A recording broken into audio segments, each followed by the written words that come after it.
मित्रों नमस्कार, स्वागत है आपका हमारे YouTube चैनल एस महावचन में।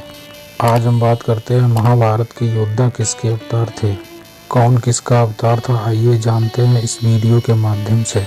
भारत का प्राचीन इतिहास ग्रंथ महाभारत कई रहस्यों से भरा हुआ है। इसका प्रत्येक पात्र अपने आप में एक रहस्य है। महाभारत को पंचम वेद कहा गया है। यह ग्रंथ हमारे देश के मन प्राण में बसा हुआ है। यह भारत की राष्ट्रीय गाथा है। इस ग्रंथ में तत्कालीन भारत आर्यावर्त का समग्र इतिहास वर्णित है। अपने आदर्श स्त्री पुरुषों के चरित्रों से हमारे देश के जनजीवन को यह प्रभावित करता रहा है। इसमें सैकड़ों पात्रों, स्थानों, घटनाओं और विचित्रताओं और विडंबनाओं का वर्णन है। प्रत्येक हिंदू के घर में महाभारत होना चाहिए। महाभारत में जितने भी प्रमुख पात्र थे वे सभी देवता, गंधर्व, यक्ष, रुद्र, वसु, अप्सरा, राक्षस और ऋषियों के अंशावतार थे। उनमें से शायद ही कोई सामान्य मनुष्य रहा होगा। महाभारत के आदि पर्व में इसका विस्तृत वर्णन किया गया है। आओ जानते हैं कि कौन किसका अवतार था। मित्रों, वीडियो में आगे बढ़ने से पहले अगर आप चैनल पर नए हैं तो चैनल को सब्सक्राइब कर लें और घंटे को दबाकर ऑल पर सिलेक्ट कर लें ताकि ऐसी नोटिफिकेशन आप तक पहुंचती रहे। और वीडियो में छोटा सा लाइक करके नीचे दिए गए कमेंट बॉक्स में अपना सुझाव जरूर लिखें। देरी न करते हुए वीडियो को करते हैं शुरू। भगवान श्री कृष्ण 64 कला और अष्ट सिद्धियों के पूर्ण श्री कृष्ण को भगवान विष्णु का अवतार माना जाता है। माना जाता है कि वे अपने पिछले जन्म में मनु थे। बलराम, महाबली बलराम शेषनाग के अंश थे। जब कंस ने देवकी वसुदेव के 6 पुत्रों को मार डाला तब देवकी के गर्भ में भगवान बलराम पधारे। योग माया ने उन्हें आकर्षित करके नंद बाबा के यहाँ निवास कर रही श्री रोहिणी जी के गर्भ में पहुंचा दिया। इसीलिए उनका एक नाम संकृषण पड़ा। बलवानों में श्रेष्ठ होने का कारण उन्हें बलभद्र भी कहा जाता है। कृष्ण के बड़े भाई होने के कारण उन्हें दाऊ जी कहा जाता है। बलराम जी का विवाह रेवती से हुआ था। महाभारत युद्ध में बलराम तटस्थ होकर तीर्थ यात्रा के लिए चले गए। यदुवंश के संहार के बाद उन्होंने समुद्र तट पर आसन लगाकर अपनी लीला का अंत कर लिया था। उनके शौर्य की गाथाएं अनेक हैं। भीष्म, कृष्ण के बाद भीष्म का नंबर आता है, जो महाभारत के प्रमुखों में से एक थे। धू नामक वसु ने ही भीष्म के रूप में जन्म लिया था। वशिष्ठ ऋषि के श्राप और इंद्र की आज्ञा से 8 वसुओं को शांतनु गंगा में उत्पन्न होना पड़ा। 7 को तो गंगा ने नदी में बहा दिया, जबकि 8वें वसु धू जिंदा रह गए। वहीं भीष्म थे, जिनका प्रारंभिक नाम देवव्रत था। द्रोणाचार्य, भीष्म के बाद द्रोणाचार्य को सबसे अहम माना जाता है। देवगुरु बृहस्पति ने ही द्रोणाचार्य के रूप में जन्म लिया था। अश्वत्थामा, उपरोक्त के बाद अश्वत्थामा सबसे अहम है। गुरु द्रोणाचार्य के पुत्र थे। अश्वत्थामा पिता पुत्र की जोड़ी ने मिलकर महाभारत में कोहराम मचा दिया था। अश्वत्थामा को महादेव एवं काल और क्रोध के सम्मिलित अंश से उत्पन्न किया गया था।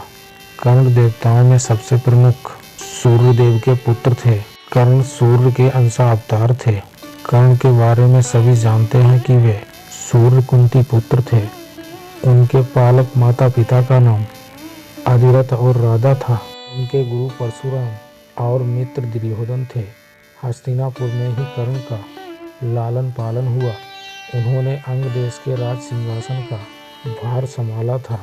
जरासंध को हराने के कारण उनको चंपा नगरी का राजा बना दिया गया था। दुर्योधन कलयुग का और उनके 100 भाई पुलत्स्य वंश के राक्षस के अंश थे। दुर्योधन हस्तिनापुर के महाराज धृतराष्ट्र और गांधारी के 100 पुत्रों में सबसे बड़ा पुत्र था। वेद व्यास के वरदान से ही गांधारी के 100 पुत्र का जन्म हुआ था। दुर्योधन के असंख्य कुकृत्य के कारण अंततोगत्वा कौरव और पांडवों में युद्ध आरंभ हो गया। दुर्योधन गदा युद्ध में पारंगत था और श्री कृष्ण के बड़े भाई बलराम का शिष्य था। दुर्योधन ने कर्ण को अपना मित्र बनाया था।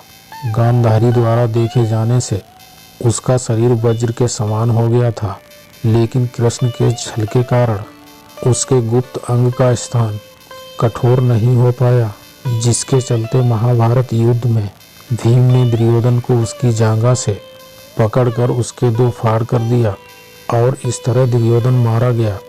अर्जुन इसके धर्मपिता पांडु थे, लेकिन असल में वे इंद्र कुंती के पुत्र थे।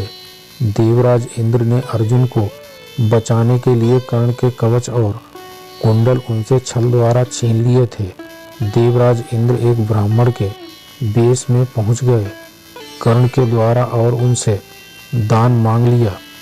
भीम को पवन पुत्र कहा जाता है। हनुमान जी भी पवन पुत्र ही थे। कहते हैं कि भीम में 10,000 हाथियों का बल था। भीम ने बलराम से गदा युद्ध सीखा था। भीम ने ही दुर्योधन और दुशासन सहित गांधारी के 100 पुत्रों को मारा था। द्रौपदी के अलावा भीम की पत्नी का नाम हिडिंबा था, जिससे भीम का परमवीर पुत्र घटोत्कच पैदा हुआ था। घटोत्कच ने ही इंद्र द्वारा कर्ण को दी गई अमोघ शक्ति को अपने ऊपर चलवाकर अर्जुन के प्राणों की रक्षा की थी। युधिष्ठिर धर्मराज कुंती के पुत्र थे। युधिष्ठिर के धर्मपिता पांडु थे और वे 5 पांडवों में से सबसे बड़े भाई थे। वे सत्यवादिता और धार्मिक आचरण के लिए विख्यात थे। अनेकानेक धर्म संबंधी प्रश्न और उनके उत्तर युधिष्ठिर के मुख से महाभारत में कहलाए गए हैं। उनके पिता धर्मराज ने यक्ष बनकर सरोवर पर उनकी परीक्षा भी ली थी। द्रौपदी के अलावा उनकी देविका नामक एक और पत्नी थी। द्रौपदी से प्रतिबिंद और देविका से धौंधेय नामक उनके 2 पुत्र थे। ये सशरीर स्वर्गरोहण कर गए थे। नकुल व सहदेव ये 33 देवताओं में से 2 अश्विनी कुमारों के अंश से उत्पन्न हुए थे। ये 2 अश्विनी कुमार थे, एक नास्ते और 2 द्रस्त्र। सहदेव त्रिकालदर्शी था। उसने महाभारत युद्ध के होने और उसके परिणाम की घटनाओं को पहले से ही जान लिया था, लेकिन श्री कृष्ण ने उसे इस घटना को किसी को भी बताने से इनकार कर दिया था। कृपाचार्य रुद्र के एक गण ने कृपाचार्य के रूप में अवतार लिया। शकुनी द्वापर युग के अंश से शकुनी का जन्म हुआ। धृतराष्ट्र और पांडु अरिष्टा के पुत्र हंस नामक गंधर्व धृतराष्ट्र और उसका छोटा भाई पांडु के रूप में जन्मे। विदुर सूर्य के अंश धर्म ही विदुर के नाम से प्रसिद्ध हुए। कुंती और माद्री के रूप में सिद्धि और द्रुतिका का जन्म हुआ था। गांधारी मति का जन्म राजा सुबल की पुत्री गांधारी के रूप में हुआ था। रुक्मणी द्रौपदी राजा भीष्मक की पुत्री रुक्मणी के रूप में लक्ष्मी जी और द्रौपदी के रूप में इंद्राणी उत्पन्न हुई थी। अभिमन्यु चंद्रमा के पुत्र वर्चा का अंश था। मरुतगढ़ के अंश से सातकी ध्रुपद कृतवर्मा और विराट का जन्म हुआ था। अग्नि के अंश से धृतद्युम्न और राक्षस के अंश से शिखंडी का जन्म हुआ था। विश्वदेवगढ़ द्रौपदी के 5 पुत्र प्रतिभिंद सुतसोम श्रुतकीर्त शतानिक और श्रुतसेव के रूप में पैदा हुए थे। दानवराज विपरीचित जरासंध और हिरण्याकश्यप शिशुपाल का अंश था। कालनेमि दैत्य ने ही कंस का रूप धारण किया था। इंद्र की आज्ञा अनुसार अप्सराओं के अंश से 16,000 स्त्रियां उत्पन्न हुई थीं।